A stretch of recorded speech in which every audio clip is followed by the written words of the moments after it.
you are the guy that did record with the amps, for example, but you have no problem bringing the IRs into your playing. You have the 4x12 suhr amps, but you do have the impulse response on this latest album of yours as well. So do you have any thoughts on that?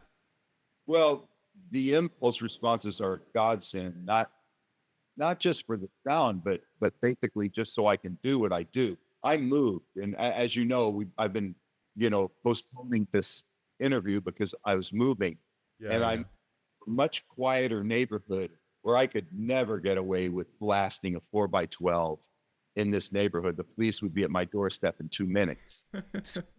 So the IRs are more just to let me do my thing without annoying other people in the neighborhood. And really, the cool thing is, it actually sounds better because um, if I was recording the right way, the real way, I would play my 100 watt Marshall head into two cabinets with greenbacks because for every 100 for every watt, you want to have 2 watts of speakers. So if I've got a 100 watt head, I want to have 200 watts of speakers, two cabinets with 25-watt speakers, right? Yeah. I can't do that. I just can't. So I'm playing through one cabinet, and when you turn the amp up past a certain point, the speakers are kind of just choking. You're just blasting them, right? They almost can't take it. Yeah. IRs, you don't have that problem. And so that allows me to turn the amp up even louder, and just even a notch, even just a number, gives you a fatter tone. And so I'm actually getting a better sound with IRs than I got with speakers. But it was a pain in the ass to do because it's not just any IR; it's the actual sample of my personal cabinet that I sent to Nashville and had Justin York sample or Yep. capture, they say. So he captured that cabinet. We worked for months on matching the tones because it's not easy because my cabinet I'm used to hearing the cabinet in my room. It doesn't sound the same in his room. So he had to do a lot of different mic placements and experiments to get it to sound exactly the same as what I'm hearing here. So, but after months of working on it, we did it. And you can't hear the difference. In fact, no one would ever tell the difference between the three tunes on Carnival that I did with the speaker cabinet and the rest of the album that I did with IRs. So I'm happy. Yep. So would you say that the music snobs, like call them that, the tone snobs maybe, that are the guys that are 100% into tubes, 100% into vintage equipment, would you say maybe they're a little bit attached to their own emotions and their nostalgia, what's going on there, or maybe they haven't met the right IRs yet? What would you say about that? I think they haven't met the right IRs yet because that technology has proven itself now, you know, and it's not just proven itself on my records, but I have friends who have also done albums with IRs and they sound amazing, but they are still using their tube amps, still using a Marshall or a Fender cranked up. And the only thing that's different is the speaker. Now, when it comes to amp modelers, that's a whole different issue because then you're trying to do something that is, I just don't think it's been done correctly yet, I and see. to everybody that loves amp modelers, it's not there yet. I've heard them with my own ears. I'm not going to say that it doesn't sound like a real amp because it does, but I am not able to get my personal sound from an amp model. I haven't yet. Um, and my friends bring them over and they say, "Yeah, try this, try that." And I sat there for hours trying to dial my sound in, and I'm like, "No, I can't make it happen." So the parameters that I'm looking for aren't there. But it's I'm not saying it won't ever be. I don't think they're there yet. Okay. I see, I see. And what would you say is essential about your sound and your tone?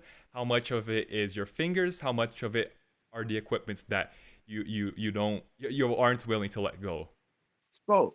I mean, I'm sure that if I played through someone else's rig, I would still sound like me because of Okay. I pick the strings, where I put the pick on the strings, what part of the pick I use. big difference between using the big part of the pick and the small part of the pick. Huge difference in tone. Um, how hard you hit the strings. You know, everybody has their own personal touch. Even on an acoustic piano, you can hear the difference between two piano players with different touch. It's all about the touch of the individual musician. That being said, if the gear sucks, you know, so good musicians are always improving both. They're trying to improve their touch and they're trying to improve their gear. And it's a two-way street. You know, you got to do both. One is not, you know, doesn't mean as much without the other. Yeah, yeah. And on a recent interview I did with Andy Timmons, I thought it was funny because the own location of his home studio has a huge wall of amps, and he has his whole workflow of what type of sounds he wants to get and what amp he's gonna use. I see you as a more simpler guy where you kind of have your tone and that's kind of it. Sure, you can go towards different directions, but you kind of like how much would you say that's true? I say it's fairly true for my main tone. Like when I play a solo, there are a few pedals that I really, really like. RC Booster, the Klon, especially the RC Booster. That's kind of like my sound, like Yeah, yeah, very dynamic pedal. Um, I'm not really into the. I mean, I have a signature pedal called the SH9. It's like a modded uh, SD9 sonic distortion, and I love it. But I'm not playing that legato um, Holsworth type, you know, style much these yeah. days. Used to in tribal tech, I was more into that legato playing all with the left hand and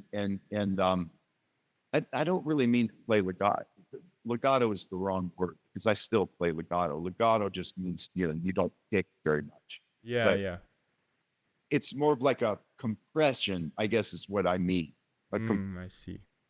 where all the notes are basically the same volume, you know when you hear a saxophone player play, unless it's a ballad, you don't really hear a lot of dynamics, you know. Yeah. And with a lot of guitar players, like most rock players, you don't hear a lot of dynamics. But in blues, Yeah. dynamics. And since I'm playing, my music is a little closer to blues or blues mixed with jazz. There's a lot of dynamics in my playing. I want to be able to play really soft notes, and certain pedals won't let you do that. It's like pick as soft as you want, and a loud note comes out. That's what those Tube Screamer, uh, SD9, SH9. That's what those pedals do, and they have a great tone, no doubt about it. But they don't let you play dynamically, and so that's why the RC Booster is my favorite because I can play really soft and it sounds really soft. And I can vary my as much as I want. Yeah. So in many ways, it's like a strong medicine that as much as it's gonna cure you from X, it might give you the Y. That's not maybe something you're not that interested into, right? It's a trade off, no matter what you do with gear. You know, eh, you You lose can't have it something, all, right? Is that it? and you gain something just about any time you change any aspect of your gear. You Yeah. know, so it's all about what fits the music or what fits the particular part you're playing, you know, in the moment. Yeah, yeah. And since you said about jazz, I was wondering